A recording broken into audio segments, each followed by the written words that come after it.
So if I go out to videotape animals, a lot of the time I'll have done a good bit of homework beforehand.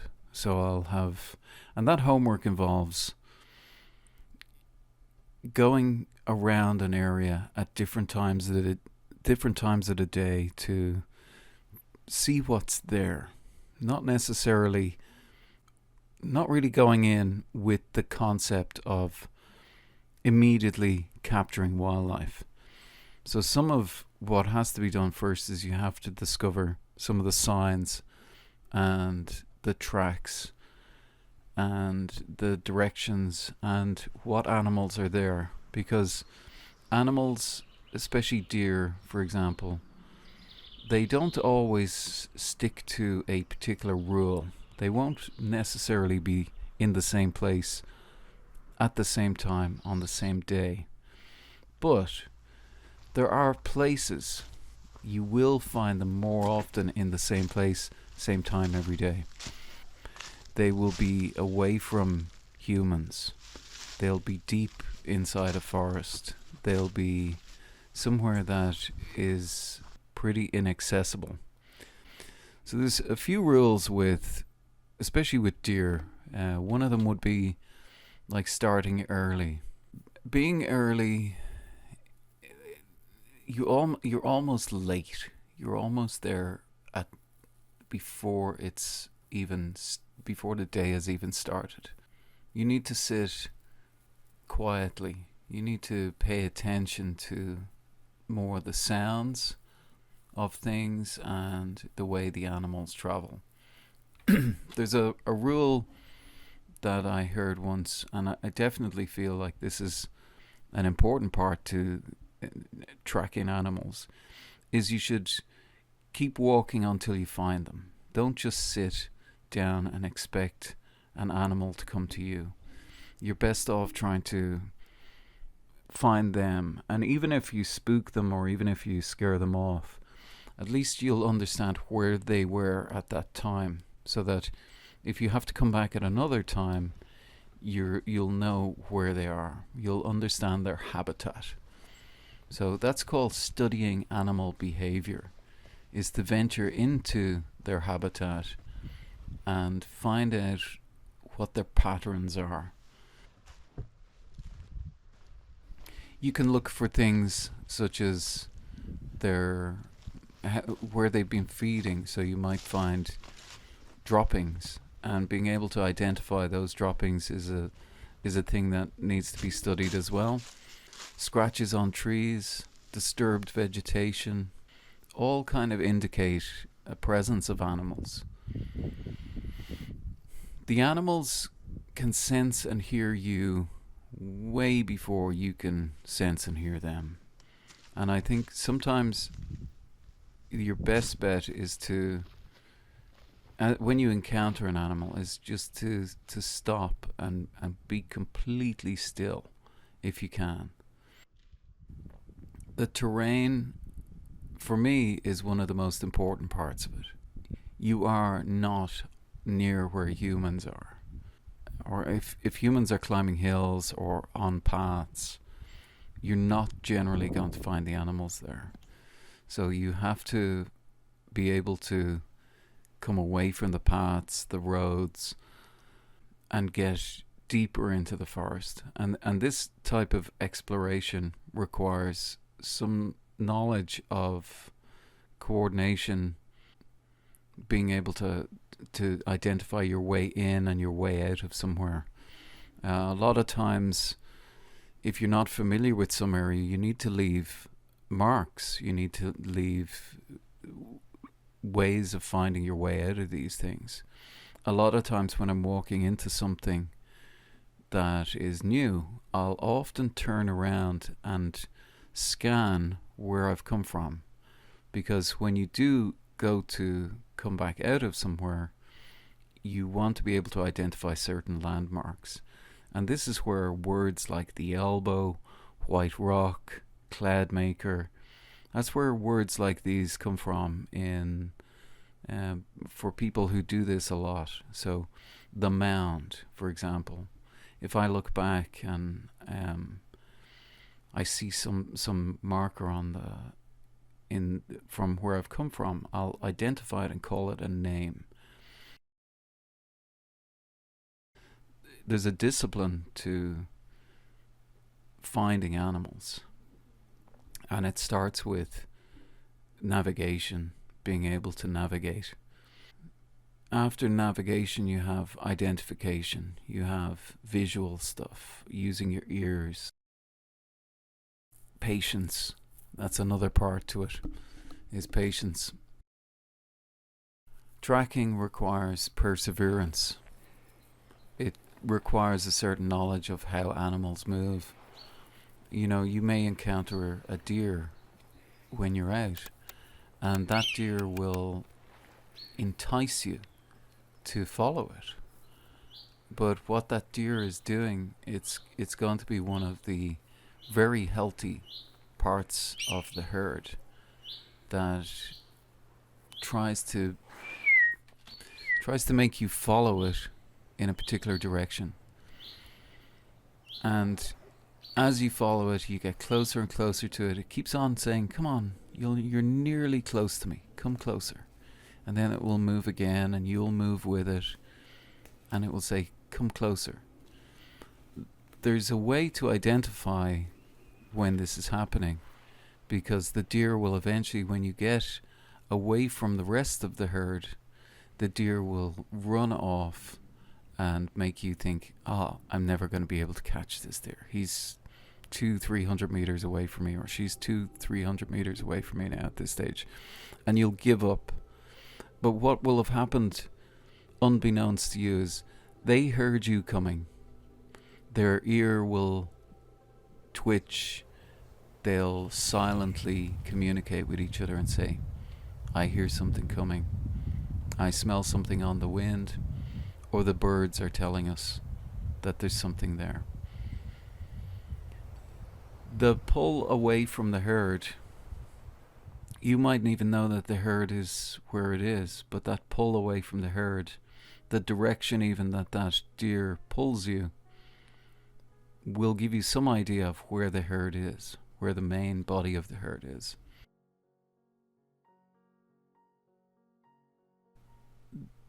During the day, deer are going to be anywhere where there's shadows. The darkest, deepest places in the forest, that's where they'll be. They'll rarely stand out in the open unless they're somewhere very protected, and they will know that they're protected. They will know even that they won't get attacked in certain gardens where people say, don't shoot these deer, don't touch these deer. They'll congregate in those places because they know they're protected. So deer are very smart.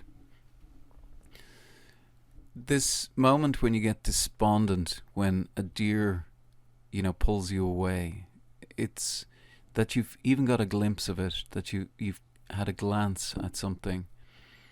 You're going to want to take out your camera and try and capture that. And realistically, when you start this type of project, you need to be patient that the day when you can take that photo is a long way off. So a lot of tracking that I do, I know I'm not going to... The camera may be rolling, which would be a consequence of the situation, and nice that I can get that photograph, or the noise of the deer. But in general, it's pointless for me to have the camera. It's just lucky that I've had the camera running at the time when I encounter them, and that's when you hear these squeaks and stuff sometimes on my footage. It may be months before you get to a point with deer. That's the perseverance, or that's the patience part of it, is it may be a long time before you even get to this point. But what I'd like to teach is how to do this, or not teach, because you teach yourself, but to give you kind of develop an idea of what to do and how to do this if you're interested in it. From my experience, actually going out and tracking is the best way to learn how to find animals. I'll I'll make myself kind of accustomed to knowing um, where they are. So I'll track in all sorts of directions to try and find where a lot of their what would you call it? Their excrement is. So I'll find patches of this on the ground, and I'll be able to see even what size of a herd there is, how many animals, by just looking at this stuff on the ground.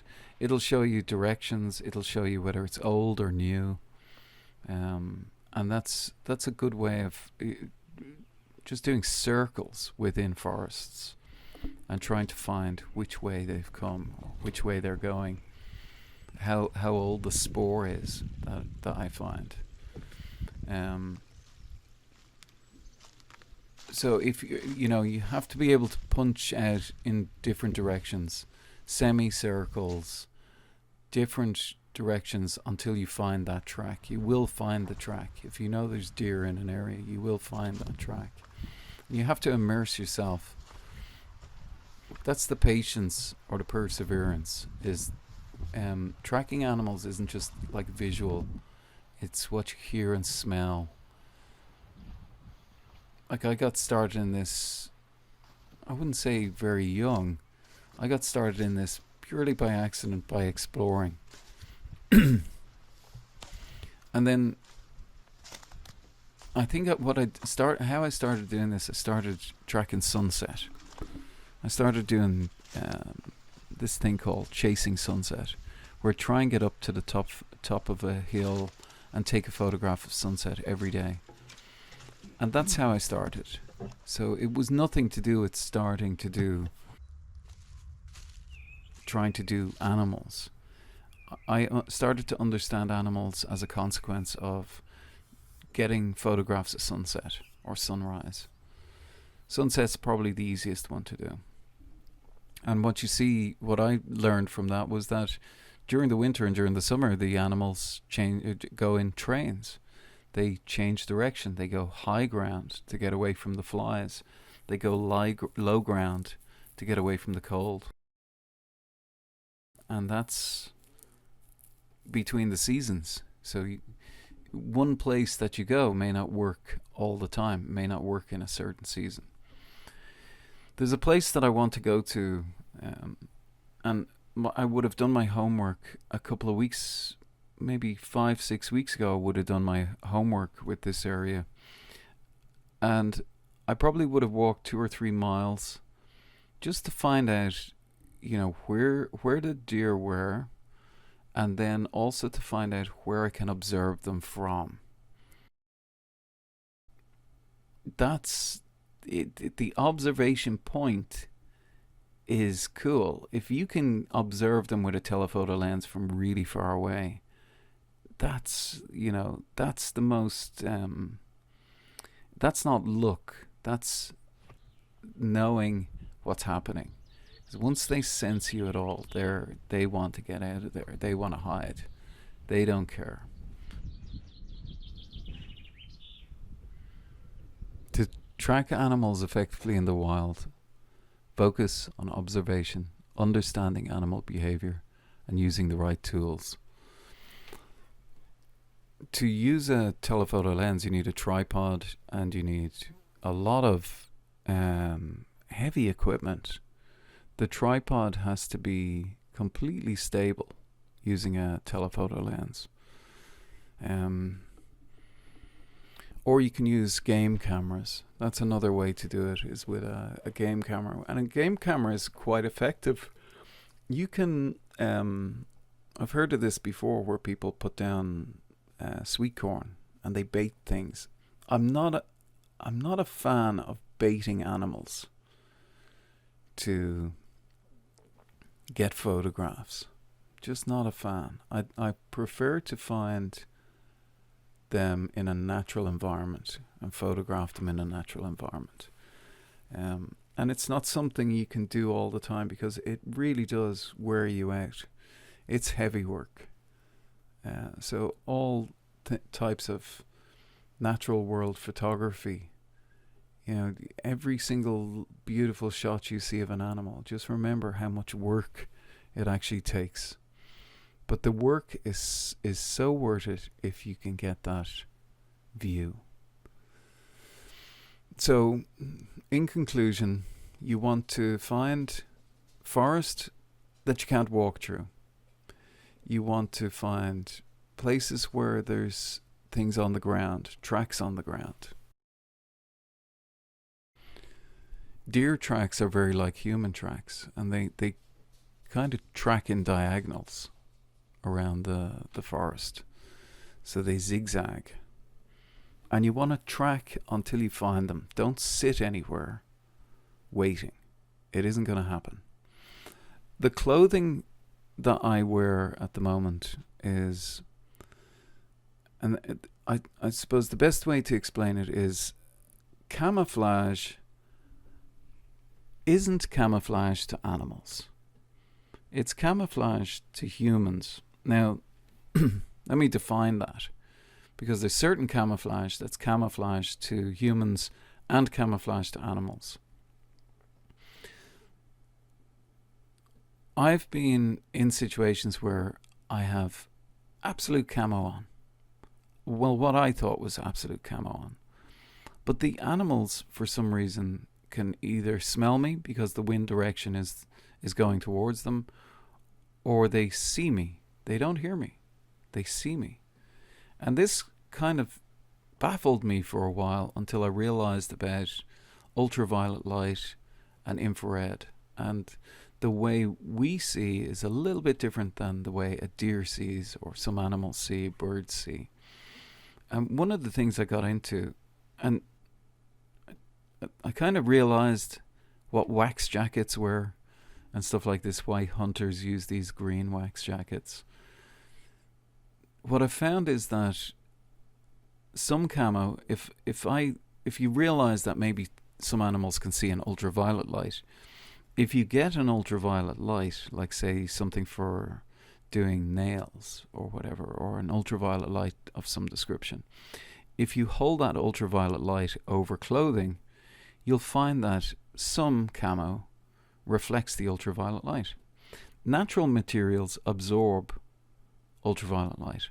So you can imagine yourself walking through a forest and you're wearing camouflage, and all of a sudden this animal you think can't see you looks around, and everything else in the forest is absorbing ultraviolet light, but your clothing is just reflecting it, and you look like some sort of big purple thing walking around the forest.